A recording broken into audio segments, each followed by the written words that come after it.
Good morning and a very warm welcome to one and all present here. With great power comes great responsibility.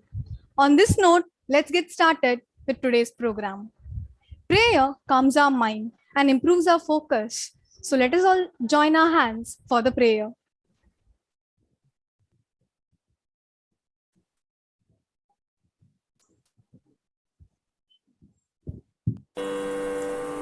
सत्यव्रतम् सत्यपरम् त्रिसत्यम् सत्यस्य योनिम् निहितम् च सत्ये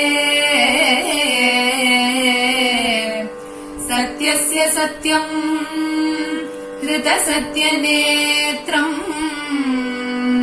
सत्यात्मकम् त्वाम् शरणम् प्रपन्नाः वाणी गुणानुकतने श्रवणौ कथायाम् हस्तौ च कर्मसु मनस्तव पादयोनः स्मृत्याम् शिरस्तव निवास जगत्प्रणामे दृष्टि सदा दर्शनेस्तु भवत्तनूना नमो भगवते तस्मै कृष्णायाद्भुतकर्मणे रूपनाम विभेदेन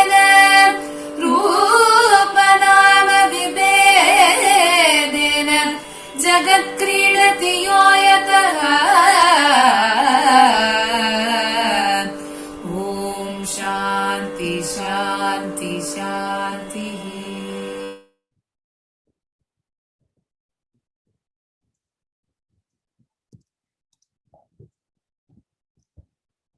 शुभं कुरु त्वं कल्याणम् आरोग्यं धनसम्पदः शुभं कुरु त्वं कल्याणम् आरोग्यं धनसम्पदः शत्रुबुद्धिविनाशाय दीपज्योतिर्नमोऽस्तुते दीपज्योतिर्नमोऽस्तुते शुभं कुरु त्वं कल्याणम् आरोग्यं धनसम्पदः शुभं कुरु त्वं कल्याणम् आरोग्यं धनसम्पदः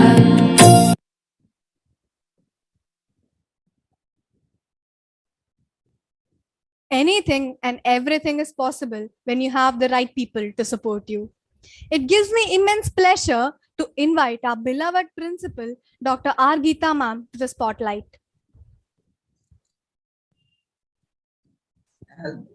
Good morning to all who are here today. SDNB Vaishnav College for Women with 7,200 students and 305 faculty members, ably supported by our management, Cork Industries Charities Trust has great pride in welcoming our chief guest, Dr. K. Suresh, Advocate, Madras High Court, to formally inaugurate our College Student Union 2021-22. Our college offers a wide range of UG and PG programs under Arts and Humanities, Mathematical Sciences, Basic Sciences, Commerce, Media Sciences, New Age Sciences. Department of Commerce, History, English, Statistics, Physics, Plant Biology and Plant Biotechnology and Computer Science are recognized as research departments offering full-time and part-time PhD programs. Mathematics and Tamil department offer part-time PhD programs. So far, 26 PhD scholars were awarded PhD degree with our college staff as supervisors. The salient feature of our college in a nutshell: lush green campus in 10 acres of land, high-tech AC auditorium, indoor stadium, preview theatre with well-equipped studio, state-of-art digital library block, hostel with a pleasing ambience and secured environment, embraces digital transformation in education, Digimat autonomous learning platform, Jeevan Kaushal life skills program free for all students, more than 20 forums to develop extracurricular activities. In particular, TED, SDNB and Talkology forums are there for students to express their things.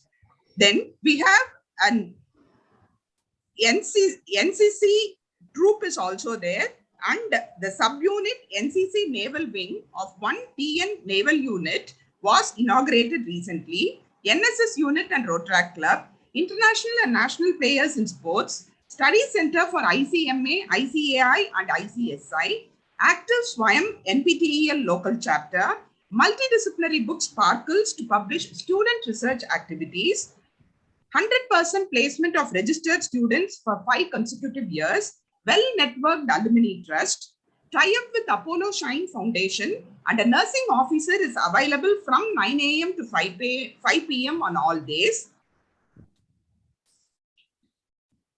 High-key vision temperature screening thermographic bullet camera is installed at the entrance to screen students as they enter the campus. All SOP protocols followed for COVID-19 also. This is in a nutshell of our college. Sir, our college has started a prestigious VCIIED, Vaishnav Center for Innovation, Incubation and Entrepreneurship Development to nurture and encourage students to be an innovative entrepreneur. Sir, we have also formulated the Vaishnav Innovation Startup Policy, and as a first step, we would also like to launch Student Entrepreneurship and Innovation Empowerment Program on this day. This program involves conducting psychometric assessment tests for first-year students and to select them who has this entrepreneurial interest also. And we would like to take it forward from them. We would like our college in the next 2 to 3 years to produce a good startup and an innovator also. So we feel that is very essential at this point of time, since the college reputation would go up when this innovator takes whatever she has learned from the college at a global level. So with these few things, I am also thankful to all stakeholders, management, faculty, non-teaching staff, and all other who always support the college, especially parents who have faith in our college, which is helping us to move at a greater level. Our vision is to become an autonomous degree awarding college in the near future as envisioned by the National Education Policy 2020. So it is indeed an honor to have amidst us Dr. K. Suresh, who is going to share his expertise and see how different we can do programs so that we can move to the next level as is expected post COVID-19 also. Thank you all. Thank you, ma'am. Talent wins games, but teamwork and intelligence wins championships. I gladly invite our beloved Vice Principal, Dr. M.S. Lekha ma'am, to introduce the union bearers of the aided stream.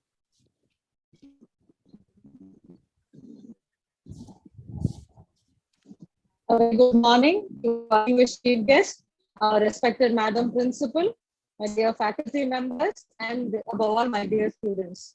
I take pride in introducing our vibrant and very talented Students' Union team for the academic year 2021-22. Now,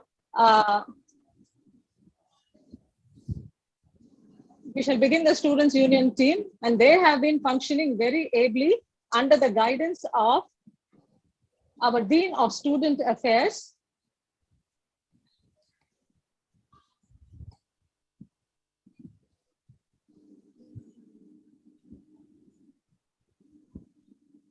Shweta. I think you can roll on the slide now.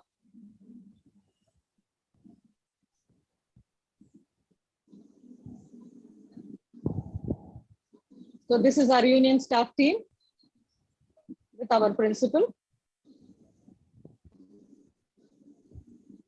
And here we have the Dean of Student Affairs, Dr. T. Vijayalakshmi, who's from the Department of Mathematics.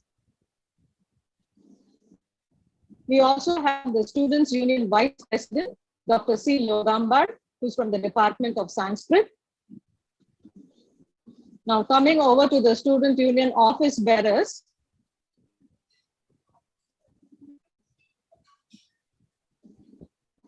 We have Ms. B. Shweta, the Students' Union President from the Department of Science, is a final year student. We have the Students' Union Secretary, K. Ashwati, who's from the Department of English. We have the Students' Union Joint Secretary, B. Sri Vaishnavi, who is from the Department of Commerce. She's a first year student. We have the Fine Arts President, Anu Kirtana K, from the Department of Statistics. And we have the Sports President, S. Sonali, from the Department of Economics. So this is the Union Office Bearers team from the aided structure, and I wish them all the very best in all their future endeavors. Thank you.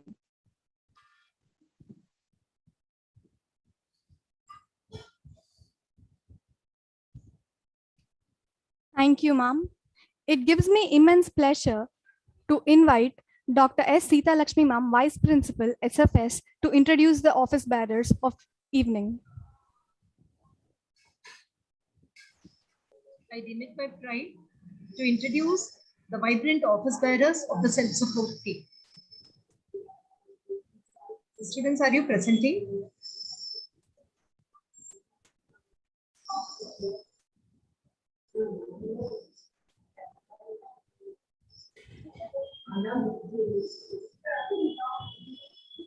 Students, are you sharing the screen? Yes, ma'am. So I'm here to introduce the union staff members for the year 2022. The office staff office bearers are. It is headed by Dr. Y. Kalaivani, Dean of Student Affairs, Associate Professor from the Department of BCom Accounting and Finance Department. Mrs. R. Devi, Dean of Student Affairs, PG, Assistant Professor from the Department of MA HRM. Dr. S. Kausalya Devi, Student Union Vice President, Associate Professor from the Department of Tamil. And Mrs. N. Akila, Union Vice President, Assistant Professor, Department of BCom Corporate Secretary. The student office bearers. Akshaya, PG President, Department of MCom Accounting and Finance, second year. Sharada, UG President, Department of BCA, third year. Madhumita Sundaram, Vice President, Shift 1 UG, Department of BCom ISL. TP Mahalakshmi, Vice President, Shift 2, BCom Banking and Insurance Management. Bashira, Student Secretary, Department of CND. And Madhumita, Finance President, Shift 1 UG, BBA Department. Amatabala, Finance President, Shift 2, Department of DIM. Suchitra, Sports Secretary, Department of BCom BIM again. I congratulate all the office bearers. They've been doing extremely well, and they have already conducted so many programs even before the beginning of this union inauguration. And my heartfelt appreciations and congratulations to each and every member of the team. And we are very thankful to the staff members who have been relentlessly working towards the progress of the college, guiding and supporting the union student office bearers. Thank you very much. Wish you all a great year ahead. Thank you. Thank you, ma'am. With great power comes great responsibility. Now, the union student bearers will take up the oath.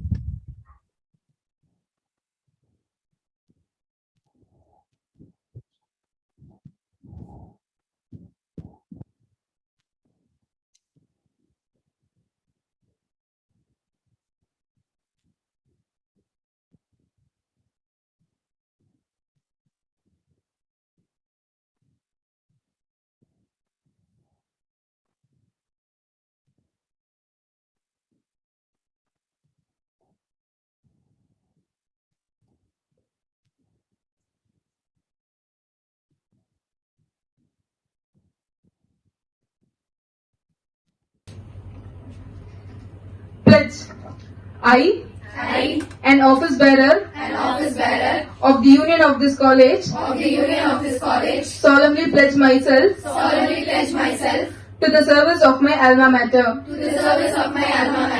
I fully realize my responsibilities and shall conduct myself with such dignity and decorum as to be an example to my comrades.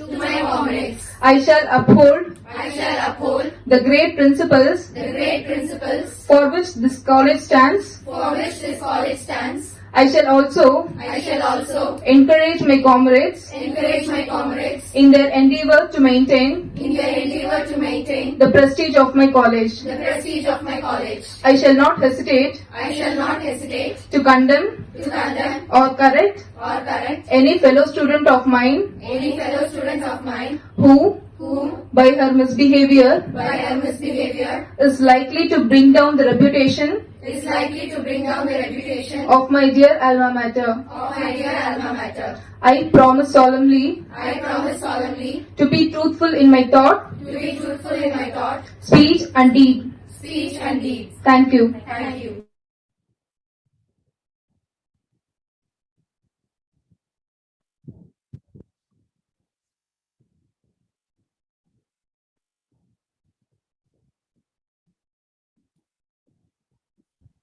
Now, the union office bearers will be vested with the badges.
Hello, what's happening?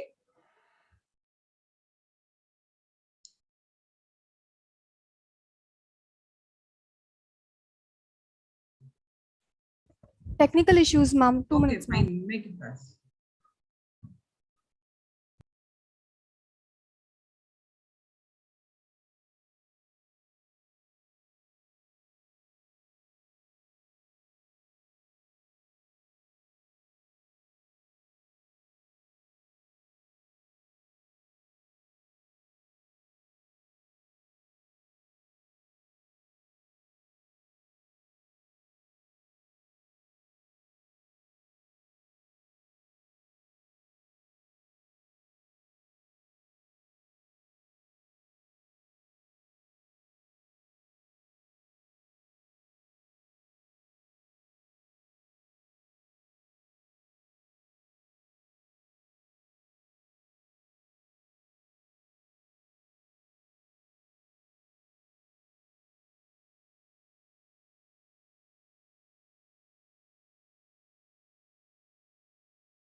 Accountability is the glue that binds commitments to results.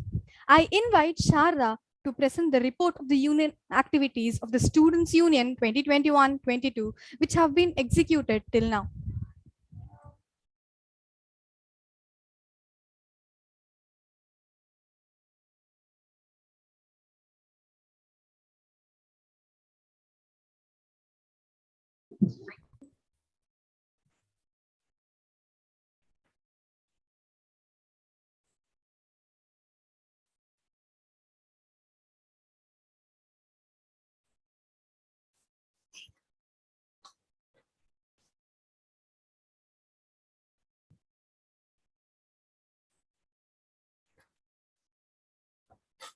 Good morning to one and all present here.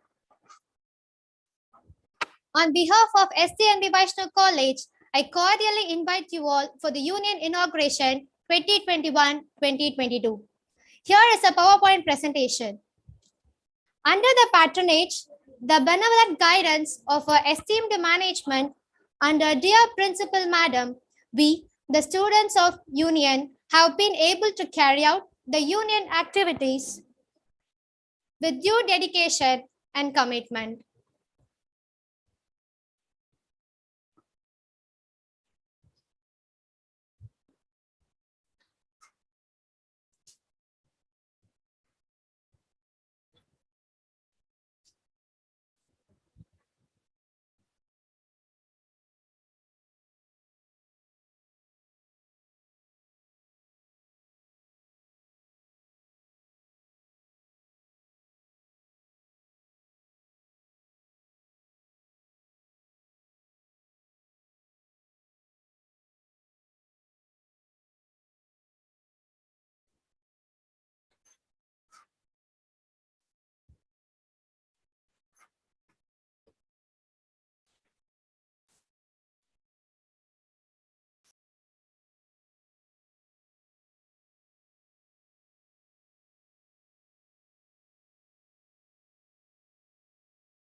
Our beloved Principal Madam, Dr. R. Geeta,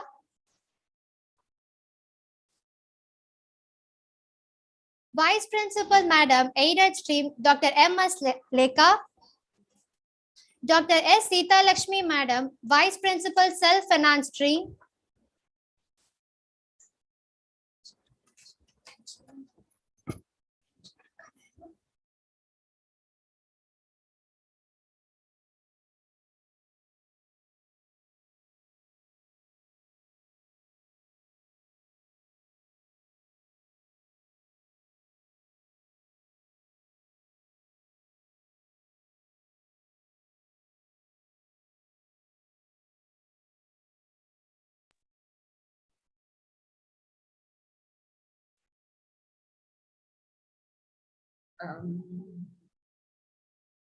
Sorry for the inconvenience.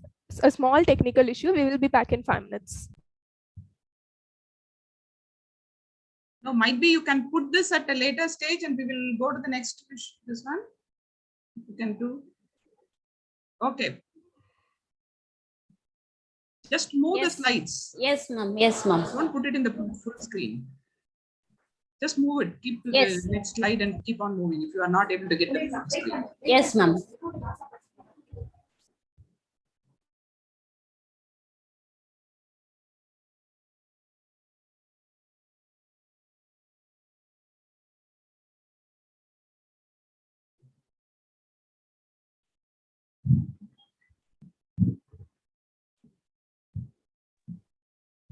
It gives me immense honor to welcome the chief guest of the day, Dr. V. Suresh sir. Welcome, sir. I cordially invite Dr. T. Vijayalakshmi ma'am, Dean of Student Affairs, Aided Stream, to introduce the speaker of the day. A very pleasant morning to one and all present here. Esteemed chief guest, most revered chairman, Revered Secretary, Honorable Joint Secretary, respected Principal Madam, dear staff and students. A very warm welcome to our Union Inauguration 21-22. I feel privileged to introduce our chief guest, Dr. V. Suresh, Advocate, Madras High Court. He is a human rights activist. He is the National General Secretary for People's Union for Civil Liberties.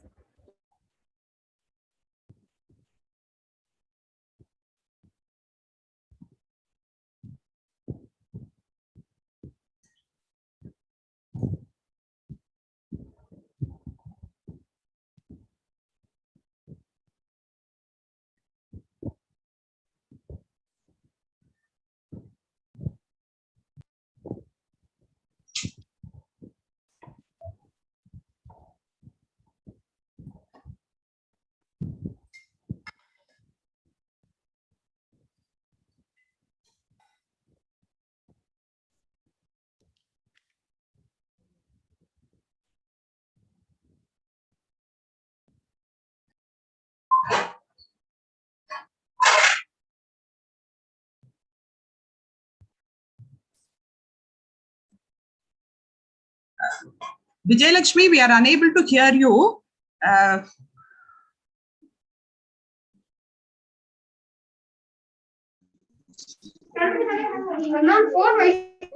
Yes, ma'am, she'll Hello, continue. am I She will audible continue now? now.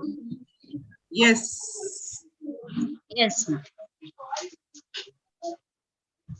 Sorry, sir. There is a lot of rain in this place and we have some connectivity issues. So you can just...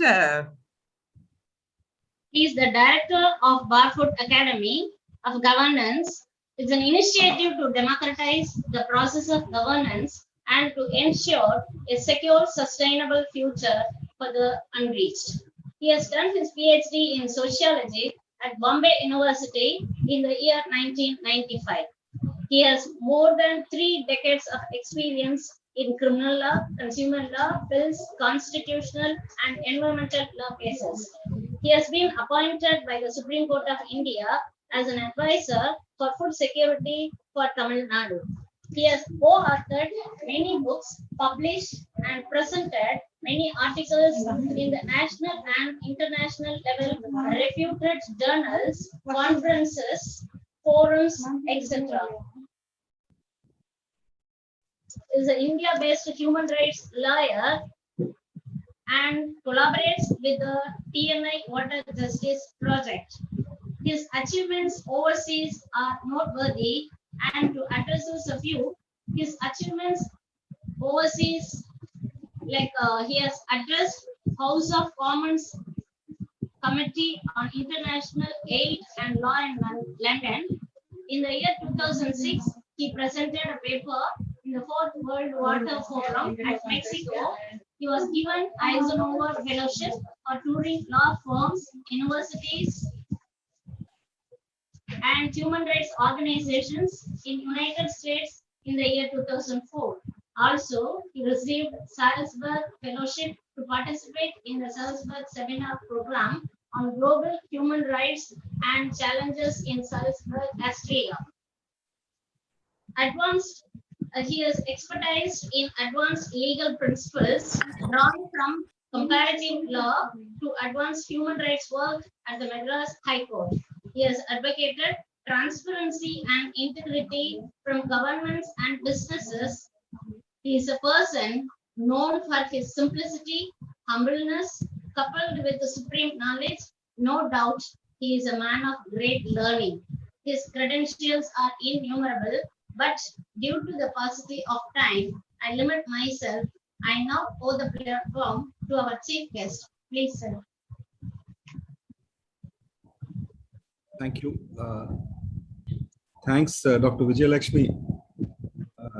Thanks, Dr. Lekha. Thanks, the principal, Dr. Geeta, the chairman and other members of the college trust. Thanks indeed for inviting me to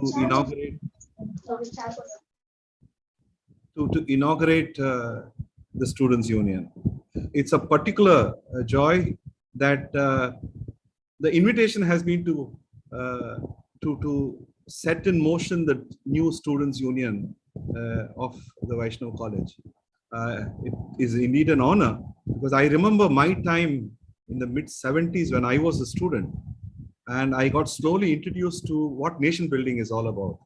And from a career where I had planned to get into the IAS or the IPS or into business and corporate world, my career path took a turn in the 1975, 76, 77, 78, when I asked myself the fundamental question, what am I going to do with my life?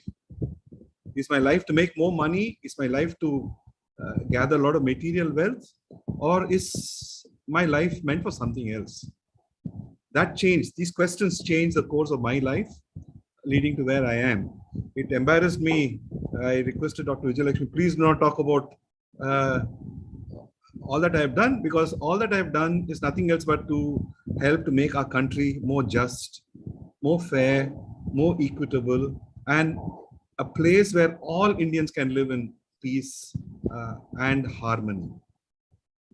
So today, as the new union takes charge, I congratulate all the members of the union, both the morning and the evening batches, and wish them all well. I am very confident that all the students union leaders, who only represent the larger body of what the principal said, over 7,000 students, which is a fantastic number. I mean, it's a number which can change the world. I'm very confident that the entire student community of Vaishnav will show that they are different from the hundreds of thousands of other colleges in the country. As our country is going through very, very severe, difficult circumstances in our country's history, it's at this time that the entire country looks up to young people to lead us into a different tomorrow. And amongst the young people, there's a tremendous sense of hope and possibility that women students have. I'm very sure that all of you will rise to the occasion and show the mettle that you have and the ability to be able to contribute to make not just India, but entire world different. We have seen what climate change has caused this year. Chennai is simultaneously experiencing rain and warmth. One part of Chennai is wet, the other part of Chennai is humid and terrible. This year we have seen terrible floods, we've seen terrible heat waves, we've seen a lot of other disasters hitting not just Chennai, but also the entire country. We can no longer act as though there's no problem at all in our country. We are indeed in serious conflict, in these serious problems. And therefore, there's no better time than this time, with such a encouraging management and faculty, that the students rise to the occasion. You should have your fun. You should have your dance and your comedy shows. You should have a merriment in terms of your cultural program. But please also put into your agenda that you should make a change in our country. An India which is burning today with hate crimes.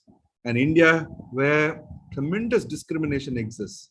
An India where poverty and hunger exists alongside with the number of billionaires in the world today.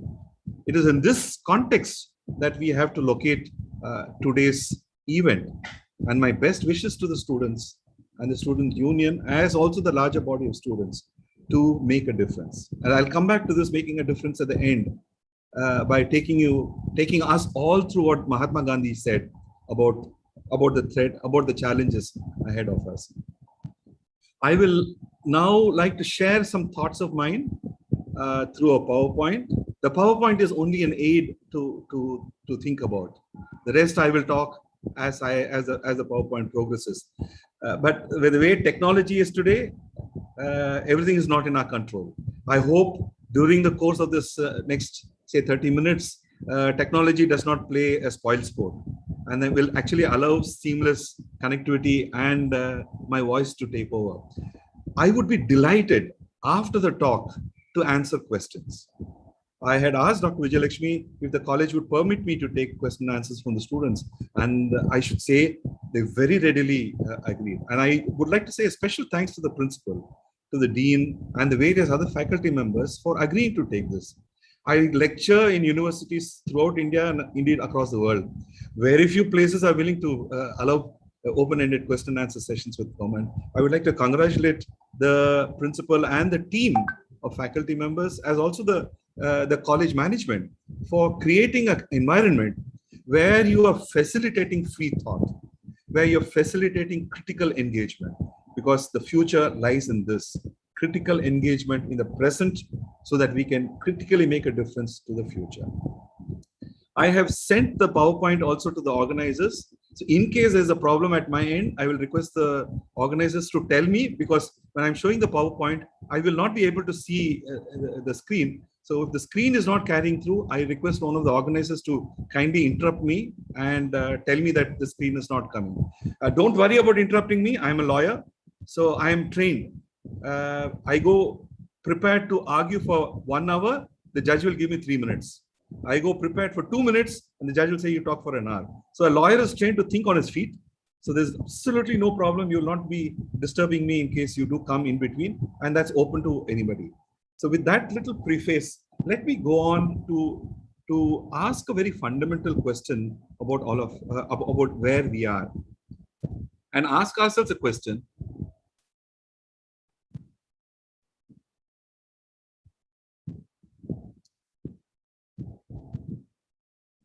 Ask ourselves the questions. What is the India that we are living in today? Okay. Now we are living in an India where, as Indians, we are aspiring to reach the moon. We are a land which talks about the IT sector. We talk about the technology that we have, the IITs and the various other things. We are a land which is aspirational. But is that all? Even as we aspire to reach the moon, and there's now talk about reaching Mars also, there is another reality that we are living in. And that reality is that we are a land of inequalities. India has amongst the highest inequalities in the world.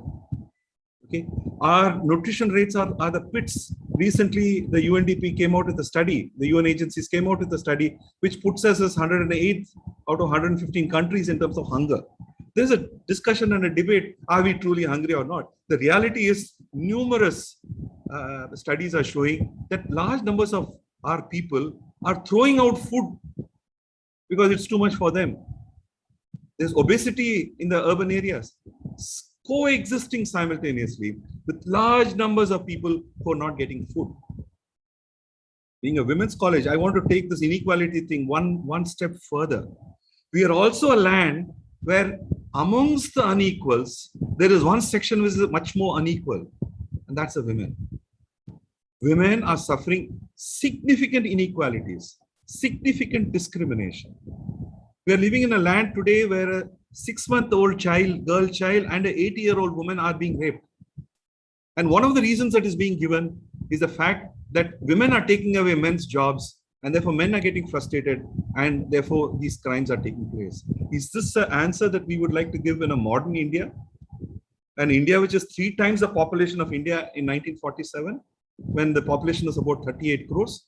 We are now almost 1.4 billion people. Is this the land that we want to inherit and to give it to the next generation? I'm sure all the students here, as also the faculty, would unanimously say, no, an India where women are treated unequally, are discriminated, are violated, cannot be a land of equality. Therefore, our aspiration should be to be able to create a land of equality and egalitarianism, a land of sustainability, a land where there is no hungry person, where there's no child who goes to bed drinking only water, and that too contaminated water. It is in this context that we ask ourselves a question. What can we learn from history, from the history when the nation was made in 1947? Many of you will remember 1945, at the end of the Second World War. It was calculated about 16 million people, the Jews, the Gypsies in Europe, were killed.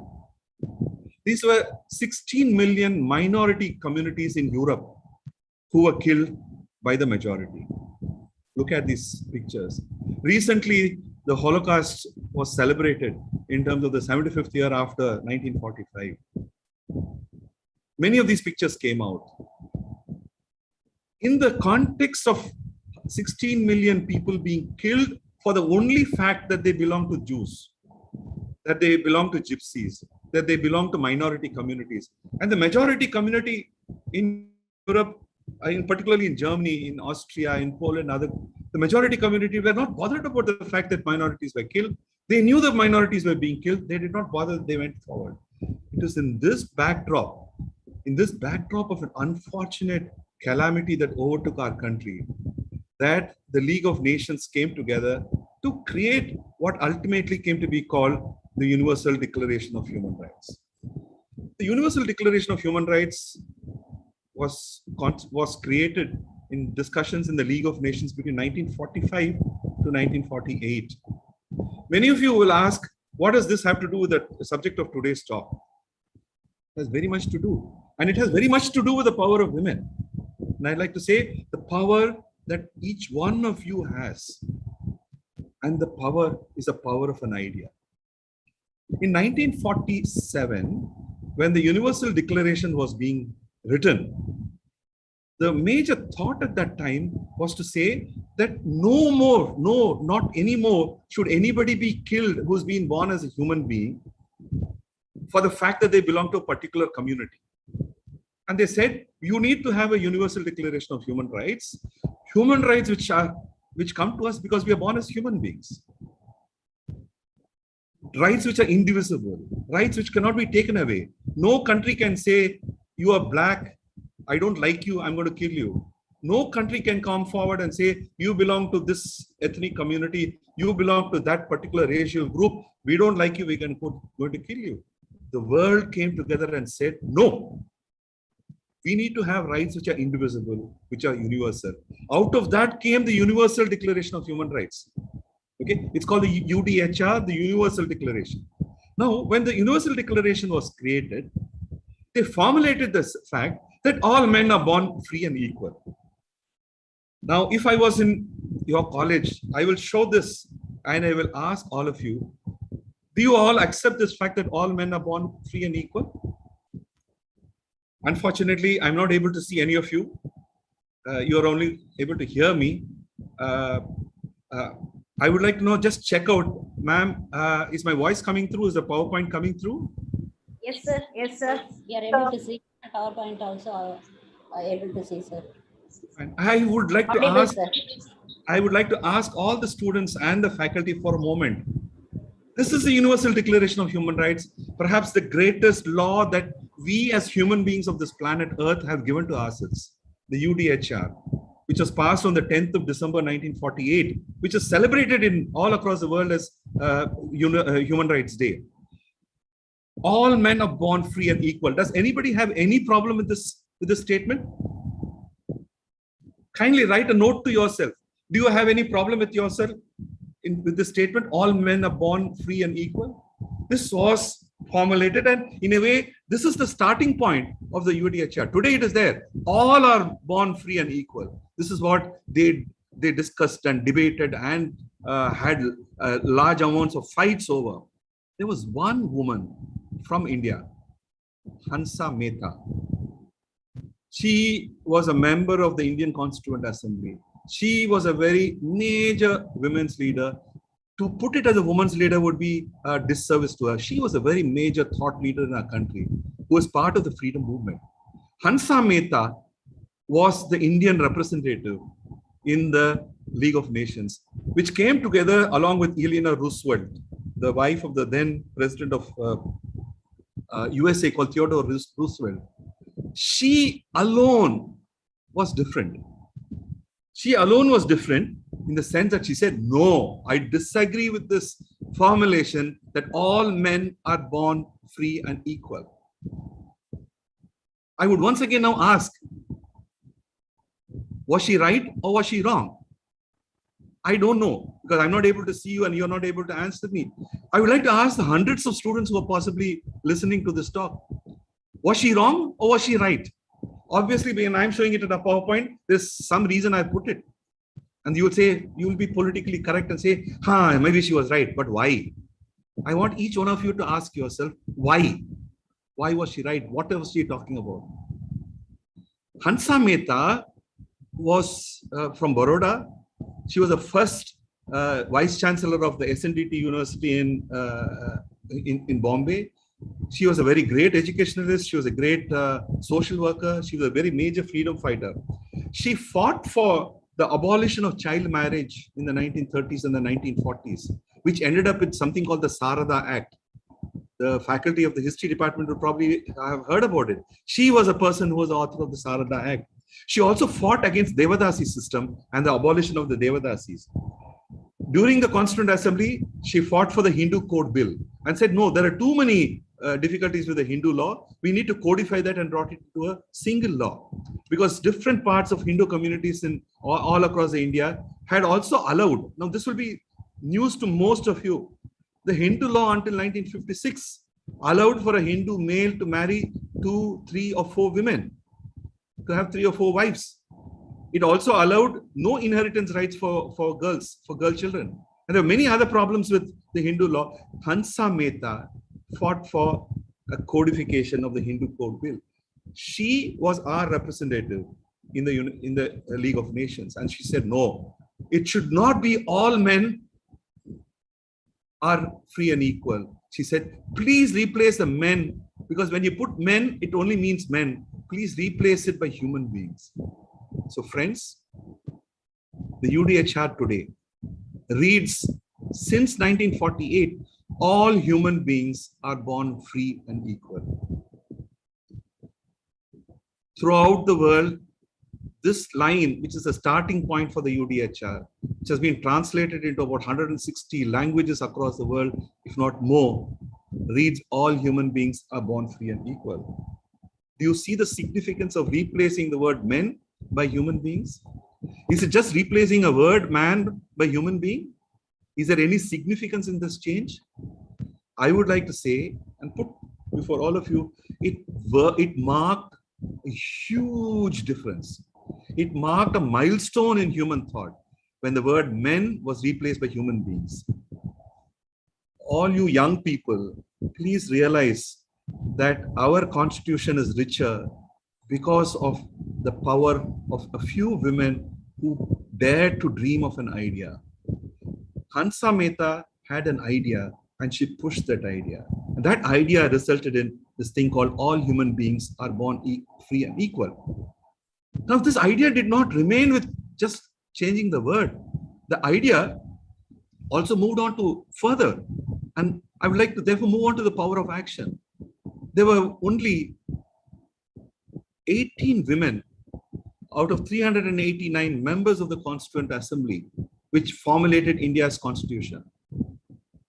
Unfortunately, our civics books don't teach us many things about our constitution, about the preamble to the Indian constitution. And the fact that India was the first country in the world which said universal suffrage, universal voting rights shall be given to all Indians, irrespective of education, irrespective of wealth, irrespective of caste, of community, of creed, and irrespective of gender. That is the power of an idea. And these 16 women, 15 women were the champions who had different ideas, who went to the Constituent Assembly. And today we are richer as a country for the contributions that they had made. This is about 12 of the 15 women who were there. Each of them is a stalwart. Each of them have left behind something that we cherish today. For example, the power of women to vote. America gave only in the late 1950s. Many countries in Europe did not allow women to vote. You all will be surprised to hear this. I do not know how many of your faculty members know this. That women had to fight for years and decades before they got this law. Our constitution has a thing saying equal pay for equal work. It talked about of bridging the difference between man and woman. It talked about many other things. And we will be doing a disservice to these women leaders if we were to say they fought for the rights of women. No, they did not fight for the rights of women alone. They fought for the rights of all human beings, of all Indians to live in India, which was filled with equality and equity, where there was no discrimination. That was the power of the idea that they had. So just like we had Hansa Mehta, there was another person called Dakshayani Velayudham who came from Kerala. I'm 100% sure that even with the earlier photograph, none of you would have recognized who these 12 people are. This Rajmata Amrita Gaur in this. There are various other very, very important people. There was Sarojini Pandit, who was part of the Constituent Assembly, Vijayalakshmi Pandit, the sister of Jawaharlal Nehru. And there were various other people who are part of this group of 15 people who were there. I'm sure none of us knows. And that's a pity of India today, that we don't have the histories of these very, very visionary women leaders who left behind their marks on the sands of India's history. Yet we don't know about them. One of them is Dakshayani Velayudham. Why is Dakshayani Velayudham very significant? She was the first Dalit woman graduate from her community, the Pulaya community in Kerala. Okay. Now the Pulaya community in Kerala was treated like an untouchable community, and she grew up in Kerala. Now imagine Kerala in the early 1900s. Imagine what the Dalit situation would be there. Today, in today's India and in today's Tamil Nadu, you all will have remembered the honor killing that there was a judgment given by the Kadalur court 1 month back. A Dalit boy had married a upper caste Hindu girl.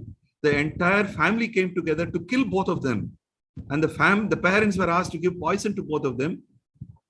Kannagi and Murugesan in Kadalur in 2003. Honor killing in which they were killed. There is a Khap Panchayat all across North India. So honor killing is something which is terrible even today in 2021 India. Imagine what it would have been in 1900s. She was not only the first Pulaya graduate in Kerala, she was active in various social justice movements. Okay, and she fought against something called the breast cloth. I do not know how many of you know that there was something called a breast cloth controversy in Kerala. Now, do you see this picture? You see the picture of all these women in this picture. Now, why is that bar there against the women's breasts? Many of you would say that is not to show not to show their private parts. How many of you know that in Kerala, until the 1920s, women belonging to the lower castes, particularly equally the Dalit caste, were not allowed to cover their breasts. It was only the upper caste women who were allowed to wear blouses. So from 1880 till 1920, there was a very major social justice movement in Kerala. When I'm talking about major, I'm talking of major. Tens of thousands of people participated. And what was at the core of it? At the core of it was the fact to say that it is our right to cover our body parts with blouses. And who are you, the dominant society, to say we should not cover our breast? Dakshayani came from that community and she protested and she said, I will not go around without wearing a blouse. I will cover my private parts. Today, it sounds very weird in a day when bikinis are the rage and you see people with the least amount of clothing. But in early 1900s, to wear something on the top part of the body was sufficient for the woman to be killed. A very major incident was is part of historical record of this lady who cut her breast when the tax collector of the Travancore Maharaja's princely state came to tax her for wearing a blouse without paying tax. She cut her breast and gave it to him. That started the breast cloth agitation, which eventually led the government to change the law. This is our India. Not long ago, a little long back, but still within memory of perhaps your grandparents and parents before that. Now, these are the people who fought for our rights, for the rights of human beings, for the rights of Indians, and for the rights of women. All of us and all of you have benefited into the future because of the efforts of Dakshayani Velayudham, of Sarojini Naidu, of Vijayalakshmi Pandit, of Hansa Mehta. Today we have universal suffrage. We have marriage rights. A husband can't just marry somebody, throw her out, and then marry somebody else. We have laws to cover it. Laws may not be functioning. There might be problems with the way it's administered. There is corruption. But we have laws. Imagine if even those laws were not there. This is the inheritance we have, friends, from the brave women who dared to dream, who had a vision, and who had an idea, who went forward. So from the 1940s and the 1950s, many of these people continued to be active in politics. Some of them became governors, some of them became representatives of India in the UN, some of them held very high posts in various government bodies in the 1950s and the 1960s in independent India. I'm jumping from there to the current day realities. So from the power of an idea and the power of action, we now move to the power of a vision. Can I invite all of you to vision? What is the vision you have? What is the vision that you would like to be remembered for when you have your grandchildren or your great-grandchildren? Let me talk to you about this person called Bhavri Devi. There's a picture which unfortunately could not be carried. Bhavri Devi is from Rajasthan. She belongs to the Dalit community in Rajasthan, one of the poorest communities in the driest parts of Rajasthan. In the 1970s and the 1980s, there was a very major movement against child marriage in Rajasthan. Remember the same child marriage we talked about, Hansa Mehta, in 1930s? It still continues. In the 1980s, there was a major movement against child marriage. Bhavri Devi was a Sathin. She worked with the Women and Child Development Department of the government of Rajasthan. She worked in amongst the poorest sections of people. And in one of those places, she challenged the a child marriage where a 9-month-old child was given in marriage to a 14-year-old boy. She brought it to the attention of the police and she led other women in the village to protest against it. The marriage was stopped.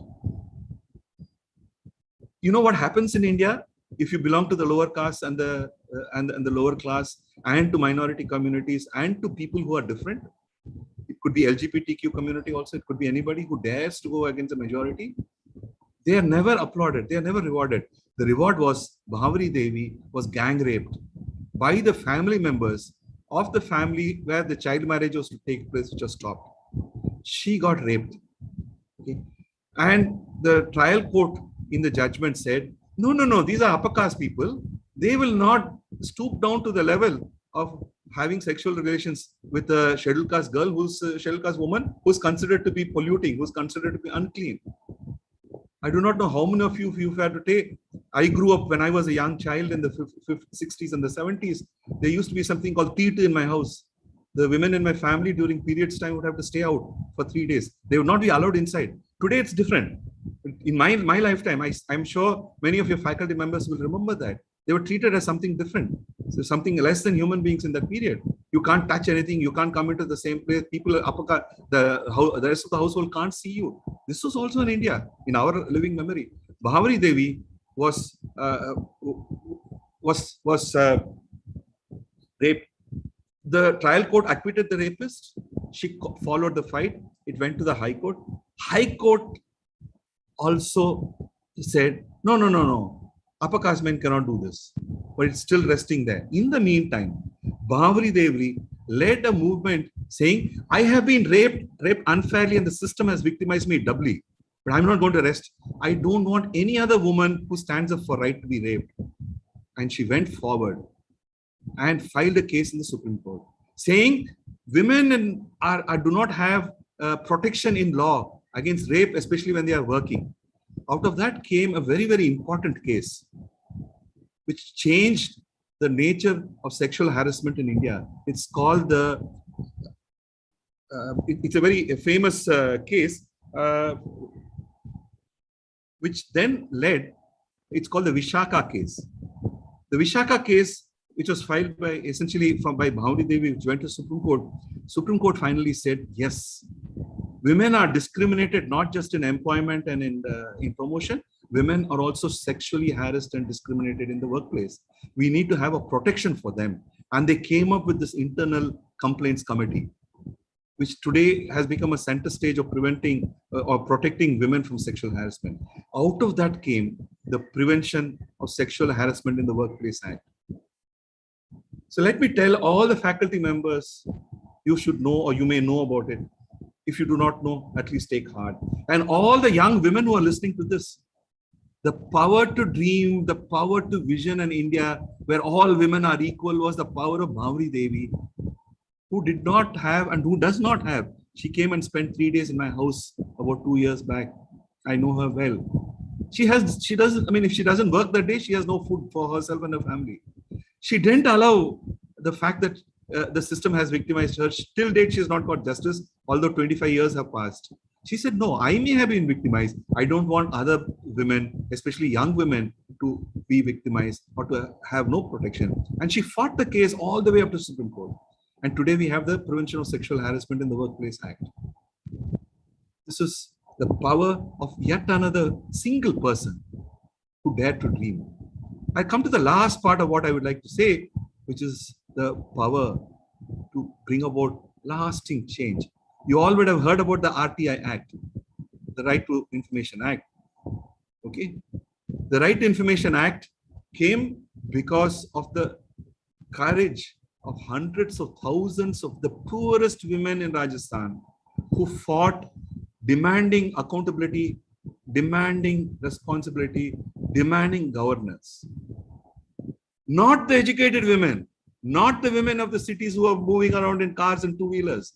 I am talking about the 90s and the 2000s. The RTI Act came in 2005. So it's within our lifetime. The poor women across Rajasthan came together and said, where is the fund that has gone into building the school? The fund gone which has gone into building the hospital? Where is that fund gone? Because in many places, roads were constructed on which account money was taken away, but the roads were not there. Money was spent in building schools. Schools were not there. Money was built in in constructing primary health centers were not there. In our name, you're building it. In our name is democracy. This is not democracy. Democracy is where there is accountability. Democracy is there where people respond to us. And obviously, when women ask, men folk are not going to remain quiet. They will not give. For 10 years, friends, for 10 long years, the women of Rajasthan, the poor women, let me underline the poor women, the so-called uneducated women, the women who are illiterate, but they had a dream of democracy. They had a dream that this is our democracy. I can't wait for somebody else to change my democracy. I need to go into it. They sat down, they understood the law. They also discussed among themselves what type of a law they wanted to govern themselves. Out of this churning, which took place over 5 to 8 years, came a demand that we need to have a Right to Information Act, a right to information. In our name, democracy is run. In our name today, for example, tens of thousands of crores are being spent. Today's newspaper says the government has run out of money for payment for the Manrega scheme. Now, where is that money gone? Money is being used unnecessarily in numerous other things to beautify this, to put ads, etc. Why can't that money be put into the poorest of the poor in India, in post-COVID India today, where people are lacking employment? We know those the difficulties, large unemployment exists, inequality has increased. Why can't money be spent? Unfortunately, we as citizens are not raising these questions. But the poor, who have everything at stake, who lost because they were jailed, they were beaten up, a number of them also got killed. They said, whatever it is, we're not going to give up. Friends, the struggle of these women, and I'm underscoring women who believed in the dream of democracy, in the vision of an equitable India, who had the courage to walk the talk. They gave us the RTI Act, which today many of us are using. I would like to, towards wrapping up, say, ask each one of your 7,000 students, I don't know how many of you are watching it, each one of the 300 plus faculty members who are part of the college. I want to ask you all, what if you were one of those 15 visionary, courageous, wonderful women in the Constituent Assembly? What if you were one of them? What will you do today? I would like to ask all the trade union, all the students union members, please, for a moment, close your eyes. I'm serious. Please close your eyes. Think of those 15 brave women, courageous women, visionary women of the Constituent Assembly.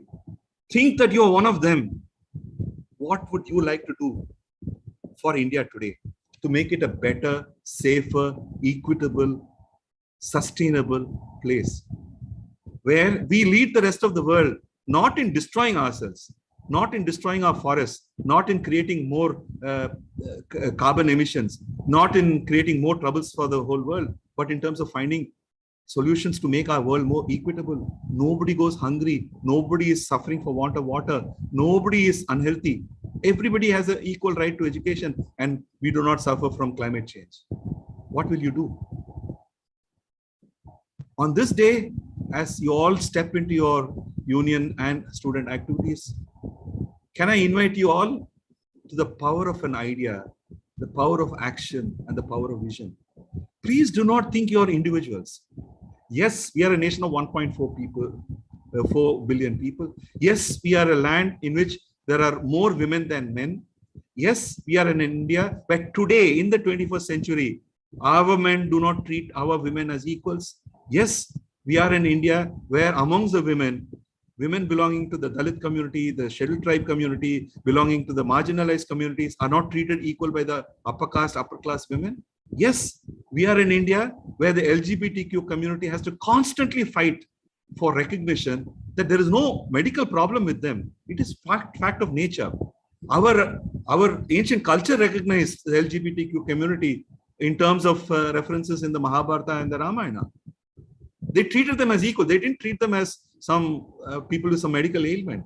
The way many doctors in India do, very many families do. I do not know amongst you all how many in your families has somebody with LGBTQ tendencies. They don't want sympathy. They want our solidarity. So, can I invite you to look into your own hearts and into your own minds and say, can you discover the power of an idea and the action? Can you discover that one idea and that action and that vision which you would like to embody in you, so that the action and the idea and the vision becomes you? You become the agent of change. Let me close with a very favorite quote of mine from Mahatma Gandhi, who said, a small body of determined spirits fired by unquenchable faith in their mission can alter the course of history. He actually adapted a statement made by somebody else who said, you don't need an army to change. You just need a small set of people to bring change, who are filled with confidence in themselves and with the rightness of their own values and their own vision. That is enough. No lathi, no beating, no killing, no amount of discrimination can ever remove the vision that is in your heart. It's a vision which is waiting to be released. It's an idea which is waiting to be born. It is a courage that's waiting to be shown. I invite you all, let us all together discover in ourselves the idea, the vision, the commitment, the values, and the courage, so that together we can alter India. We are living in very difficult times, friends. Do not think that India is in a very good situation today. We are a land in which the multi-billionaires have made more money during the COVID time than the ordinary people. I'm sure many of the students who are listening to this, in your own houses, you have fathers, brothers, sisters, mothers, and others who have lost jobs or whose salaries have come down because of COVID. We are living in a land where climate change is hitting us badly. We don't know whether it is summer or winter or rains or monsoons. Rains have started in Chennai. We don't know if you're going to have flood this year or drought this year. That's a pathetic condition which is living simultaneously with us wanting to go to the moon and sending something to Mars. Both of them are coexisting. So while we take pride in our technological prowess, our skills, our achievements, we should also take heart that we will not allow this India to be a land of inequality and to be a land of discrimination, especially for women, especially for the marginalized, especially for the sexual minorities. It is a common responsibility. It's not the responsibility of somebody else. A BCom student or a science student cannot say, this is a problem of, this is a challenge of the social worker. The social worker cannot say, I will do my NGO job. Let this become the job of the political activist. A political activist cannot say, I want power. I can do it. It's a common concern of all of us who are listening to it. Mahatma Gandhi had the courage to dream, and he helped India to gain independence. Can we, each of us, come together? We are 7,000 people, 300 with the faculty and the other members of the college board, a very progressive college board. Can we all come together? If we are 7,500 people, I'm sure there are many more people who are waiting to be touched by us. Can each of you touch 10 people? India will be a bit different India. I, in this context, therefore say, invite you all to create a new India. I wish the Students' Union all the best as you go forward. Please remember, at the end of this year, when you give the baton to the next batch, your task is not a task that I won so many more culturals. I've won so many more debates. I've won so many more things. Your task will be, your baton will be to say, we have made our country, our state, our city a better place. We're giving this to you so that you give it to the next batch and the next batch and the next batch. I'm very confident that the Vaishnav College for Women will set the example. India needs this example today. We are a land, unfortunately, where examples are short and few today. It was not like this 40 years back when I was a student and I made my career change to start working in society. I have a string of degrees. That was to intellectually equip me. End of the day, I want to leave you all with one question. When you become a grandmother or a grandparent or a great-grandparent, what is the story you are going to tell your child, your grandchild, or your great-grandchild, or your grandnephew, or your great-grandnephew, or grandnieces? What is it you're going to tell them? When they ask you, Amma, or Pati, or whatever it is, when they ask you, what did you do to make India better? The power is in you, the courage is in you, the vision is in you. All that is waiting is for you to step out. So come out, the brave students of Vaishnav College for Women, come out and show the world what you can do. Thank you very much. Thank you so much, sir. I'm reminded of a quote of by Mahatma Gandhi, be the change you wish to see in the world. I'm definitely sure, sir, we'll all plunge into action. And when we give the baton to the next batch, we'll be proud and we'll tell them that we did this change and the college is here today. We did this change and the students are aware now. Thank you so much, sir. I'm sure we'll all do this. So you've enlightened us about the women's right and how our small step can bring a change in our lives. Thank you so much, sir. So you have also told us about the climate change. You have also told us about how we a minorities issue, being Afghan crisis or a Bangladesh crisis. You've also told us how important it is, and also about women's rights and the trajectory we had to face. And we are not going to let this be this. Sir, we'll make a change and we'll ensure that we use this right. Since we have got this after so much of struggle, we'll get this in the right direction, sir. Thank you, sir. Thank you. By the end of the year, I'm sure we'll be proud and we'll say that, sir, we have made a change. Thank you so much for enlightening us, sir. So can we have a quick photo session? Yeah, I'm open to whichever way you want to do it. All the participants and panelists, please enable your videos.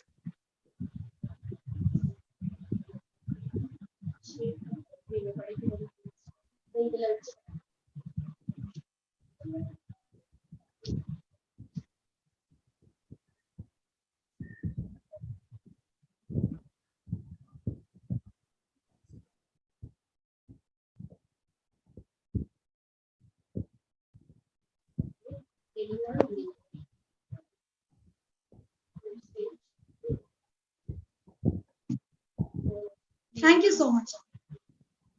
Thank you so much, sir. I'm definitely sure we'll make a change. From my earlier experience, you can ask people to write in the chat box, so one of you can read it, while others who are on the screen can also ask. And yes, if I could suggest 3-4 people to talk, so I'd like to hear more people talk, I can give joint answers. Yes, sir. Madhumita will be collecting all the questions from different platforms, or YouTube and Zoom, and will be asking you questions. Sir. In the meanwhile, I have a doubt, sir. I wanted to ask. Please tell your name so that I can write. Shweta, sir. Okay. Go ahead, Shweta. Sir, Go ahead. as we know, women's rights have come a long way, and there is indeed improvement in women's rights, sir. But still, even today, heinous crimes like rapes and child abuse is still on the way. And people, even today, it's pity to know that people think sati is the right thing to do. A woman, when she's married, she doesn't have a life of her own. She has to live the life of her in-laws. I think, sir, this is the problem of the ideologies. Even today, a victim is the one who is blamed, and the accused is roaming free, searching for his prey. This is not right, sir. I feel that this is the problem with the ideology of the society rather than the laws. We have laws, we have stringent laws, but it's while it comes to action, nothing is working out, sir. And I think there is a need to revolutionize or reform the whole society. So the thinking, the ideology of the society. What does you say on this, sir? Can I suggest that 4 or 5 people talk? I'll just answer it together. That way we'll have more participation.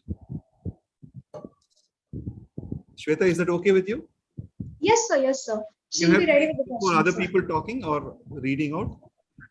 Yes, sir. 1 second, sir.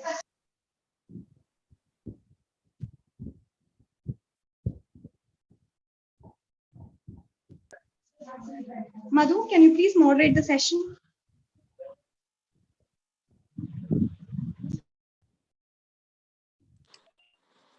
Thank you, Shweta. So there is a question from a student. She's asking, is our democracy weak? What are the aspects that makes our democracy weak? Yeah, I noted that. Very nice question.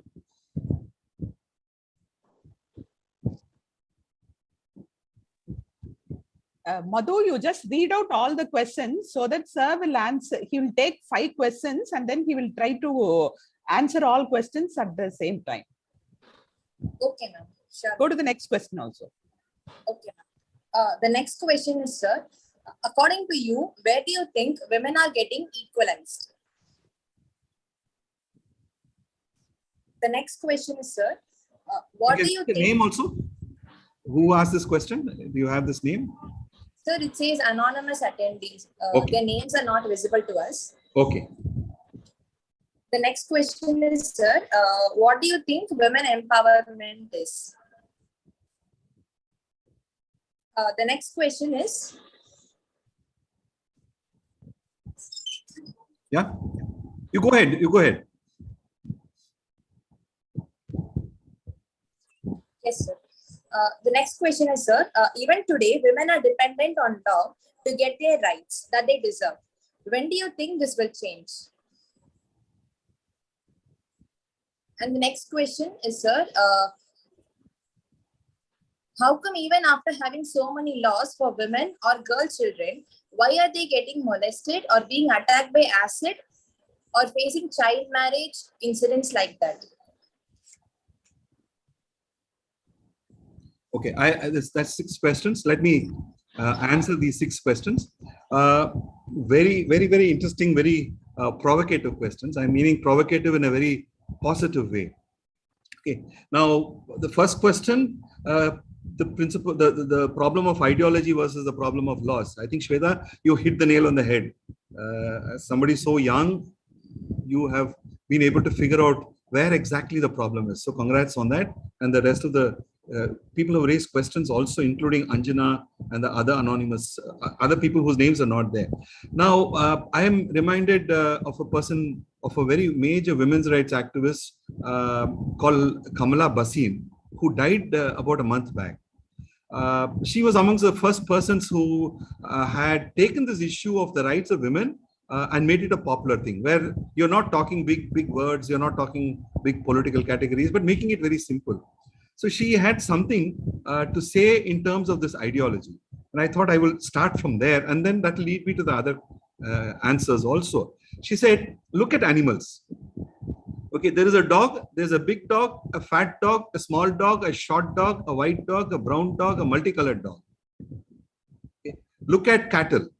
You have sheep, there's a big sheep, a small sheep, the pointed nose, a long blunt nose. Okay. So if you look at the non-human being world, you find that there's a large amount of diversity in nature. But there is no discrimination amongst the dogs. Okay. Amongst, for example, amongst crows, which are supposed to be the most communitarian of all creatures. You know, if one crow dies, the rest of the crows do not eat. Do you all know this? Likewise, the animal kingdom had discrimination, has difference, but they do not have discrimination. They do not treat somebody as less equal and then fight over it. And she raised a basic question. Therefore, what is it that is different between the non-human world, the animal and the bird world, and human beings? And that's where ideology comes in. Shweta, this ideology is not part of nature. Difference is part of nature. That somebody is tall or short or brown or yellow or white or a blunt nose or a fair nose, that is nature. But nature does not say you treat only the white skins as good, only the tall ones as preferred, only the majority community as good and the minority community as bad. It doesn't teach us. Which means that these are ideas that we have created, human beings have created by way of creating societies. And when we talk about societies, I worked amongst tribals for about 5 to 7 years in Maharashtra.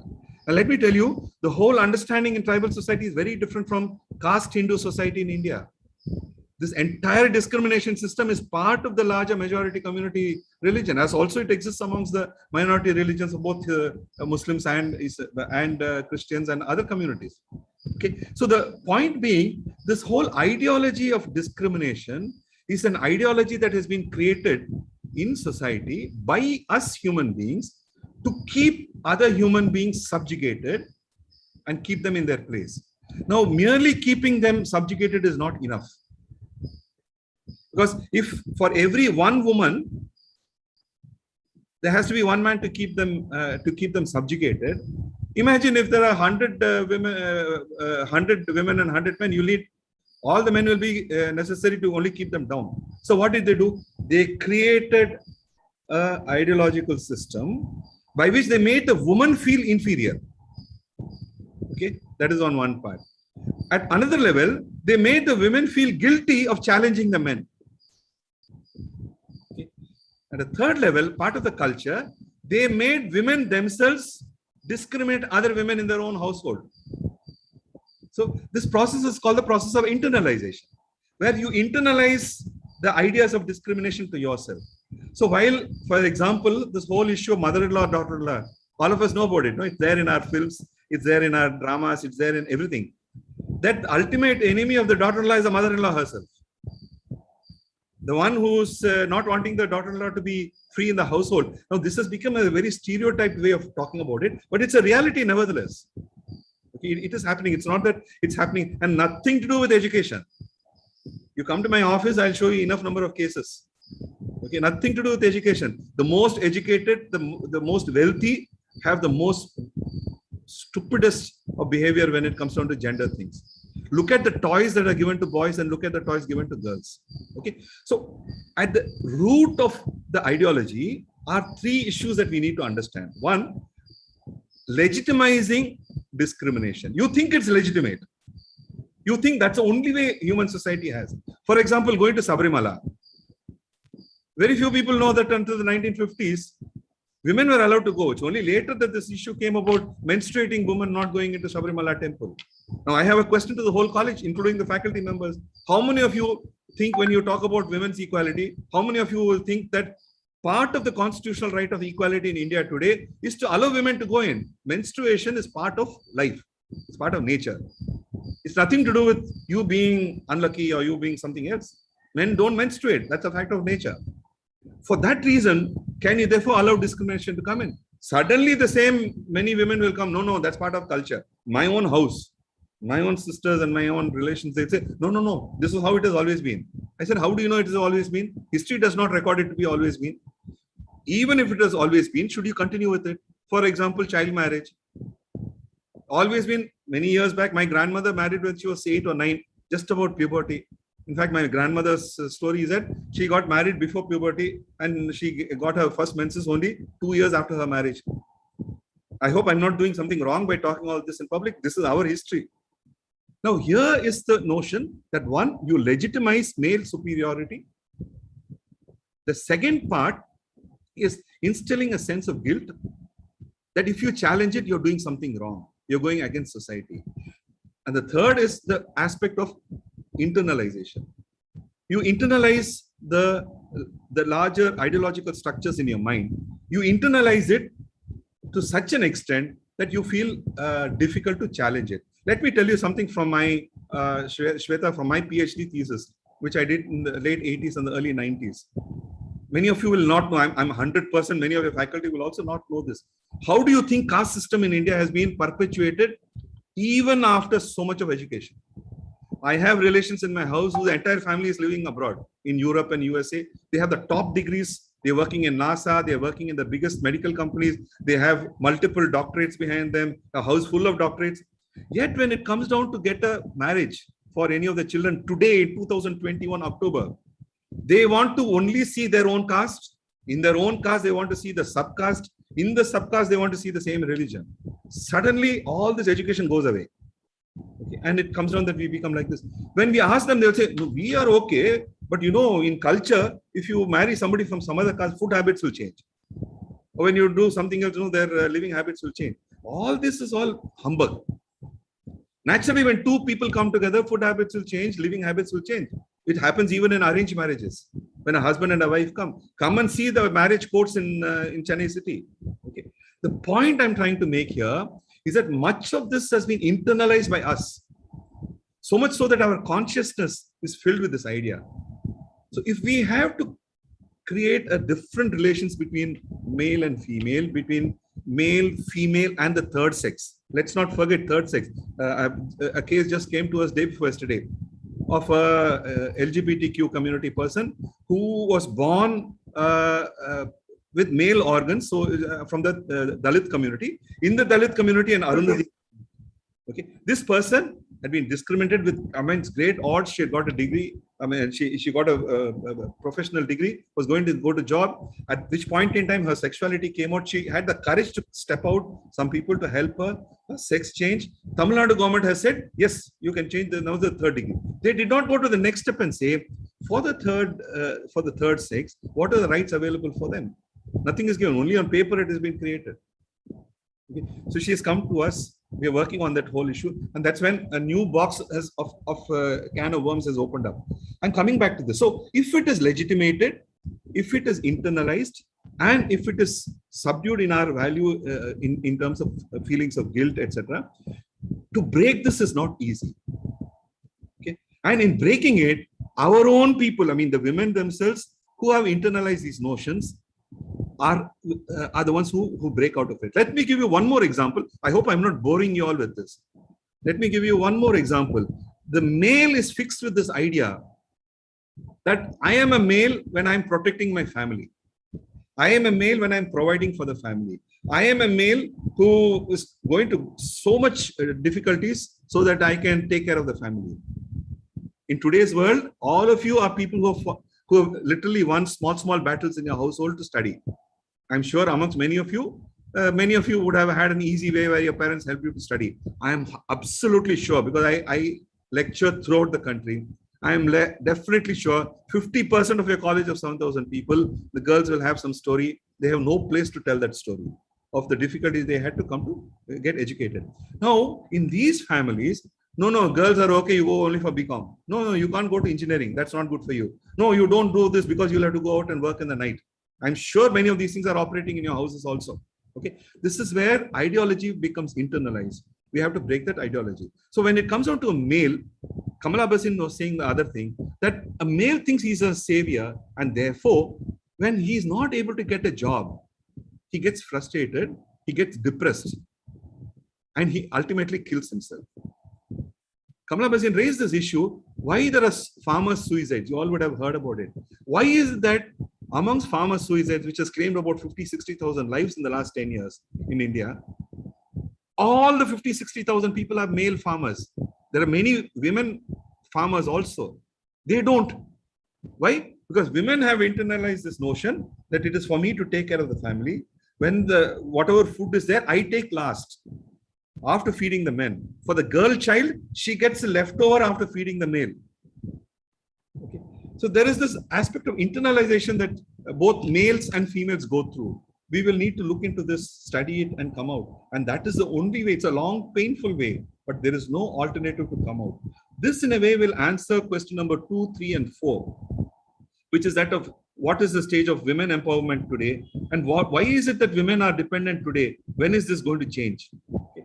This will change only when each one of us comes out and says, I will not allow this discriminating setup to go. I will stand up for something which is unfair wherever I find it.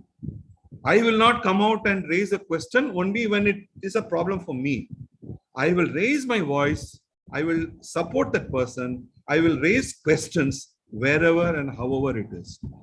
Like in my PhD thing, I started telling you, amongst the Dalits in Kadalur district, in north part of what is called Thondai Mandalam area of Tamil Nadu, until 1950s and 1960s, Dalit men were not allowed to wear white dhoti, especially below the knee, in the presence of caste Hindu men.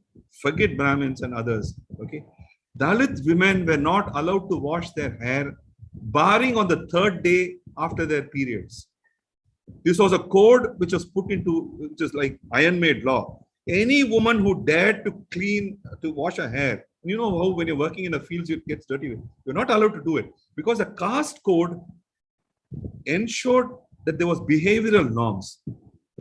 What I would like each of you to understand, these behavioral norms are not just behavioral norms. These are behavioral norms which are enforced in the name of custom and culture to bring indignity into your life and to make you feel that you're less humans than the others. This feeling of indignity, when it gets internalized, becomes very difficult to break. It may come out as anger, it may come out as frustration, but to truly get out of it, you will have to break it not with anger, but with a quiet conviction you're going to change, like Hansa Mehta did, or Velayudham did, Katyayani Velayudham did.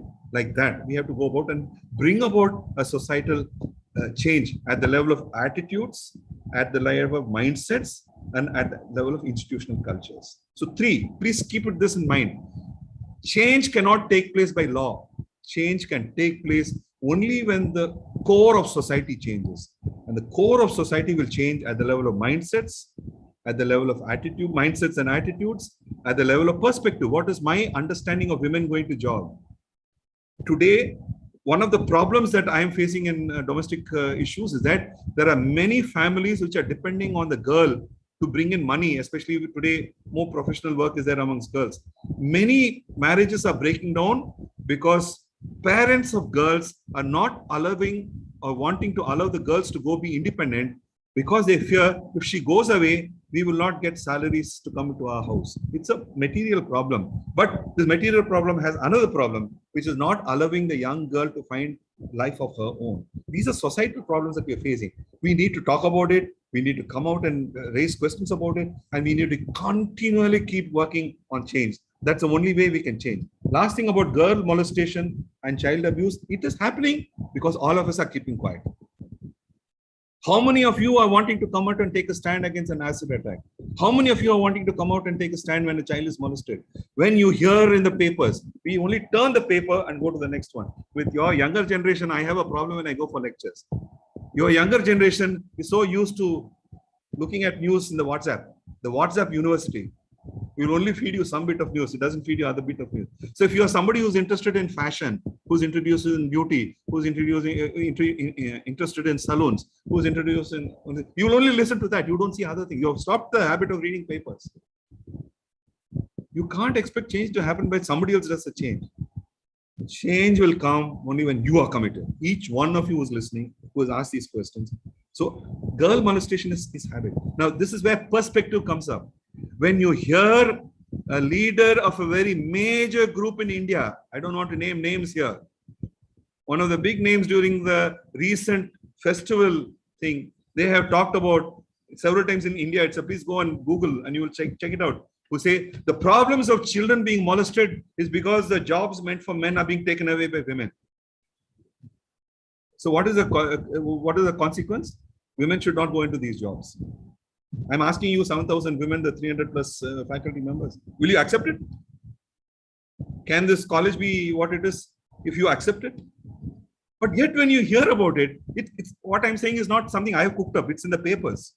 If any of you want, I'll share with you those the references. When you read it, why don't you raise your voice? Why don't you write a letter to the editor? Why don't you all come together to send a signature campaign? Why are you keeping quiet? End of the day, our silence supports such anti-human being actions, anti-woman actions. So I will end up by saying it's up to you and me, and it's up to you all as women to stand up, be counted, and fight. There are people before. That's why I showed you those slides. The power of one person is enough. You don't need an army. One person is enough. You see something unfair happening in and around your college, in your houses, in society. Ask yourself the question, do I have a right to be quiet? Or all those 15 women who participated in the Constituent Assembly, what is our tribute to them? By keeping quiet? Please think. Over to you, Shweta. Other questions?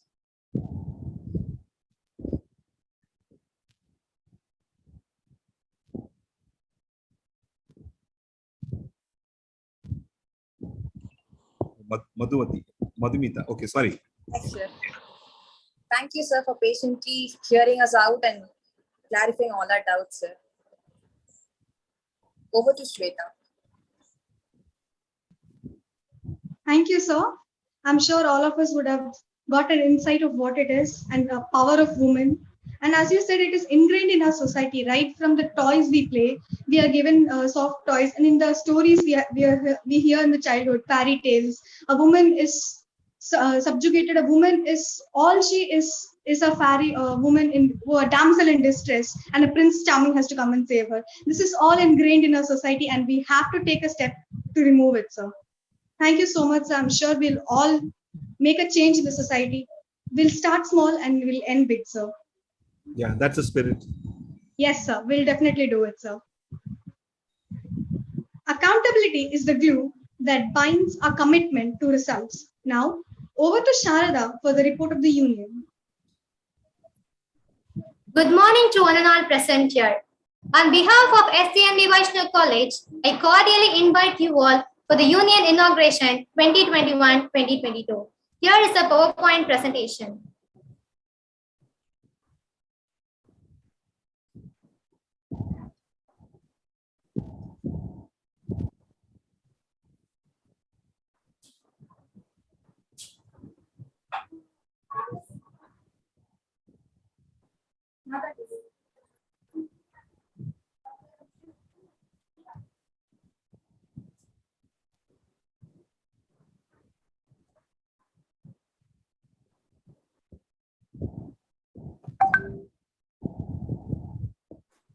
Under the patronage, the benevolent guidance of our esteemed management and our dear Principal Madam, we, the students of Union, have been able to carry out the Union activities with due dedication and commitment.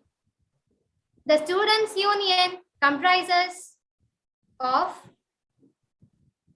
Dr. R. Geeta, Madam Principal, Vice Principal Madam Aided Stream, Dr. M.S. Lekha, Dr. S. Sita Lakshmi Madam, Vice Principal Self-Finance Stream, Union Staff's Aided Stream, Dean of Student Affairs, Dr. T. Vijay Lakshmi Madam, Students' Union Vice President, Dr. C. Yogambal, Finance Convener, Dr. S. Niranjani Madam, Union Official Bearers of Aided Stream, Students' Union President, B. Shweta, Students' Union Secretary, K. Ashwati, Joint Secretary, B. Sri Vaishnavi, Finance President, K. Anukitana, S. Sonali, Sports Secretary. This slide shows the name of the Association Vice President and Association Secretaries of UG Departments, Aided Stream.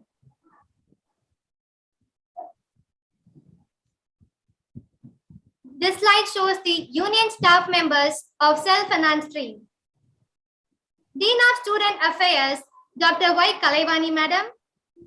Dean of Student Affairs, Madam Mrs. R. Sridevi. Students' Union Vice President, Shift 1, Dr. S. Kausalya Devi ma'am. Students Union Vice President, Shift 2, Madam Mrs. S.M. Akila. Finance Convener, Madam Dr. K. Padmavilashini.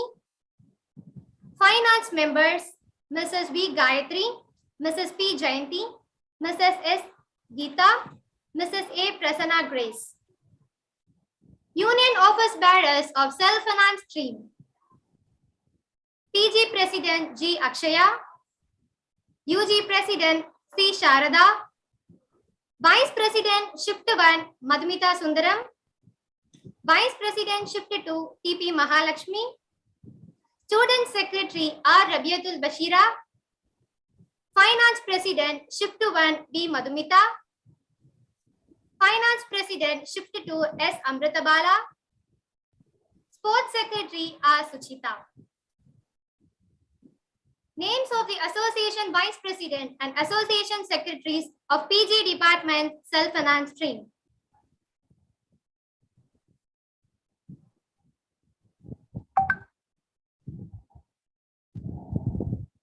Name of the Association Vice President and Association Secretaries of UG Department Self-Finance Stream.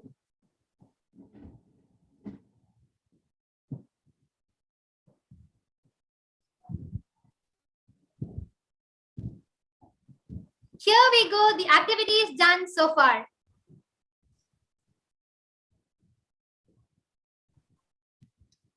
Independence Day, 15/8/2021. The 75th Independence Day was celebrated in a grand manner with a proud alumni, Ms. Hema Malini, javelin throw player, as a chief guest. On account of Independence Day, various competitions were conducted. Onam celebration. Onam celebration was held on 19th August 2021. To celebrate the day, ritual contest at the Pookalam has been conducted.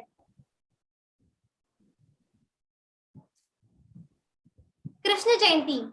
Krishna Jayanti celebrations was held on August 27, 2021. The day was really divine with the speech given by the chief guest and our proud alumna, Mrs. Gayatri Rao, ISKCON UAE.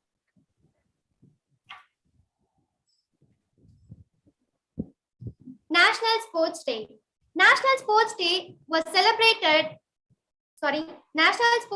celebration was held for 4 days from 27/8/2021 to 30/8/2021 by conducting e-quiz for the students. In total, 539 students participated and many of them have received e-certificate. Teachers' Day. Teachers' Day celebration was held on 6th of September 2021. To celebrate the day, the students from various departments had shown their love towards their teachers by performing dance, song, poem, etc. The COVID-19 free vaccination drive for students and faculty was organized from 6th September to 8th September 2021 in our college premises.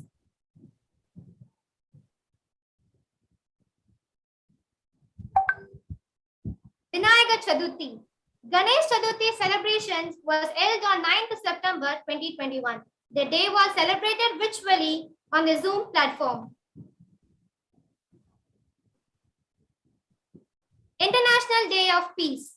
On the occasion of International Peace Day 21/9/2021, we invited a special chief guest, Dr. S. Venkatakrishnan, Assistant Professor and Managing CCE. He delivered an enlightening speech on the topic, Role of Diplomacy in Current Scenario. TED 25/9/2021. TED Inspired, a platform for students to interact with the alumna, Har Madhumita, who scaled heights of success and get to know how it to be in the field and get some secrets to success. World Rivers Day. On account of World Rivers Day 26/9/2021, we conducted a PowerPoint presentation for the students on the topic History of Rivers. Gandhi Jayanti. On account of Gandhi Jayanti 2/10/2021, various competitions were conducted for the students to exhibit their talents.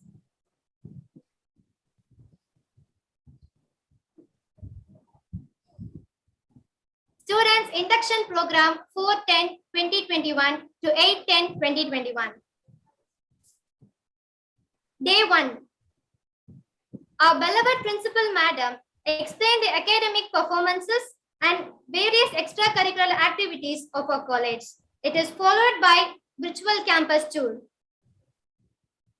Day 2. The first session, Dr. Usha Rajagopalan, founder of CEO, Aura Training and Consultant, and a proud alumna, delivered a speech on the topic, The Power of Positive Thinking. Followed by session 2, Mrs. Ratna Shivaraman, newsreader, Sun TV, and a proud alumna, delivered the motivational speech for the students. Day 3. The session 1 started with Mr. C.A.V. Subramaniam sir addressed the students and delivered a speech on the topic Now or Never.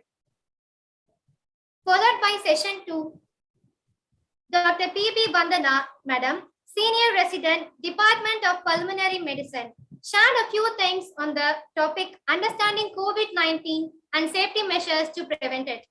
Then it is followed by Dr. Indra Jayakumar, DCH, DNB Pediatrics, Senior Consultant, ER and PICU, Apollo Shine Foundation, Associate Professor, AHERF.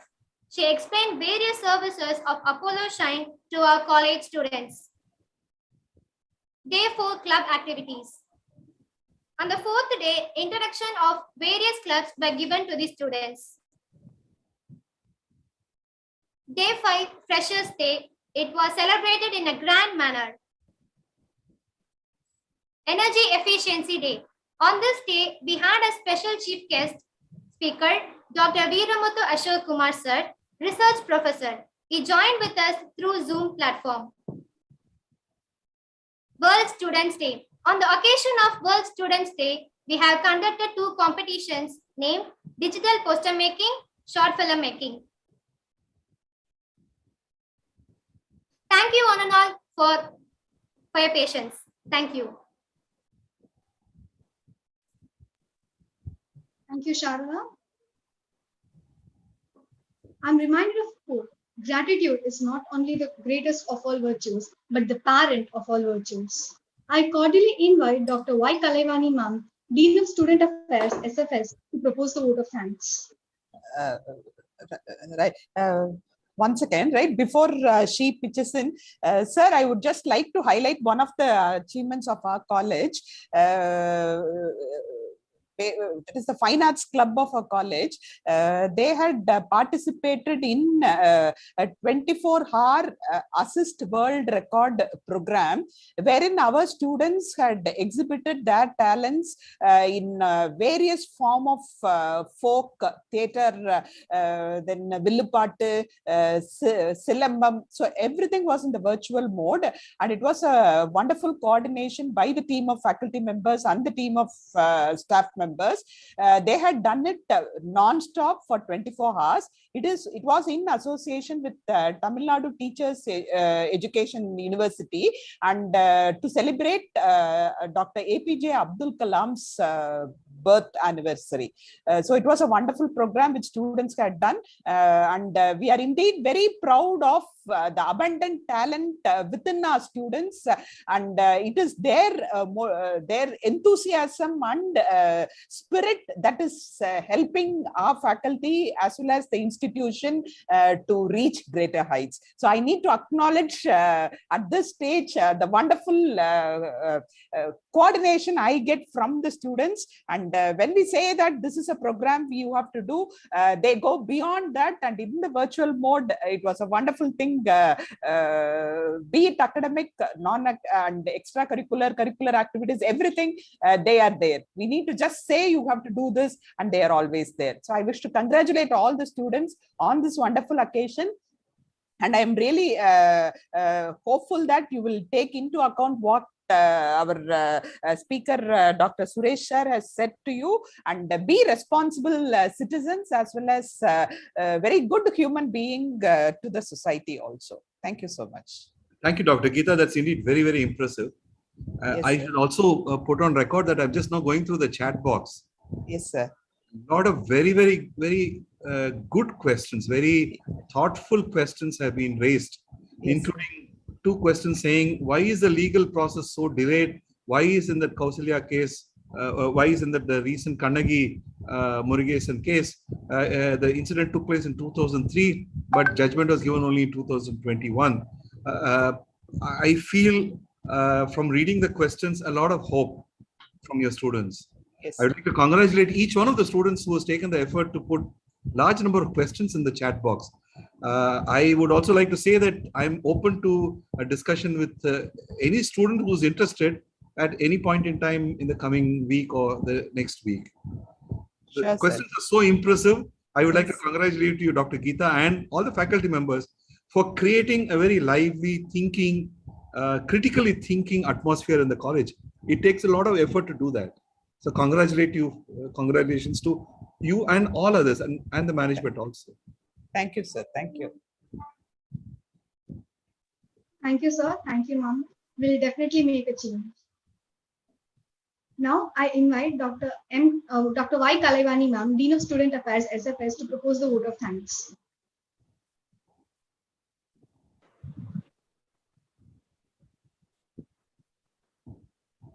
Good morning to one and all. To thank is the best of human nature, and we now come to the close of this inaugural program with the rendition of thanks. I feel privileged to propose the vote of thanks on this memorable occasion. First and foremost, I thank the Almighty for blessing us with a successful day, a formal beginning of our student-related affairs. We are elated and greatly honored by the presence of our chief guest, Dr. B. Suresh, who has graced the occasion despite his busy schedule. Sir, truly it was very inspirational. And I extend my heartfelt thanks to the college management for their encouragement, thanks, and it is due. I should necessarily thank our Madam Principal, who continuously supports us, guides us, motivates us, and encourages us in all our endeavors. And I'm here to thank the Vice Principal of Bay and also Self-Support Stream. Thanks to both the madams who constantly encourage us with the everlasting spirit. I extend my gratitude to all the members of the Students' Union for their relentless effort and hard work they have put in the successful organization of this union inauguration. My heartfelt thanks for the members of the faculty, dear students, most loving students, who the entire Students' Union is dedicated to work for. I appreciate the sincere efforts of the non-teaching staff, the technical support team, who have constantly stood and supported us in the virtual conduct of this program. Thank you all once again. Have a nice day. Thank you. Thank you, ma'am. I'm reminded of a quote which I wish to share with you. If you can't fly, then walk. If you can't walk, then crawl. But whatever you do, you have to keep moving. Taking the step is very important. Being the change is very important. Even a small step will prove as a big step in the future. So start crawling or walking. You have to make a step every day so that you can see yourself. You can be proud of what you are in the future. Thank you, sir. Thank you, ma'am. Thank you all the audience. Thank you, sir. Thank you so much for being with us today. Thank you. It's been my pleasure. Thank you. Thank you very much, sir. Thank you very much.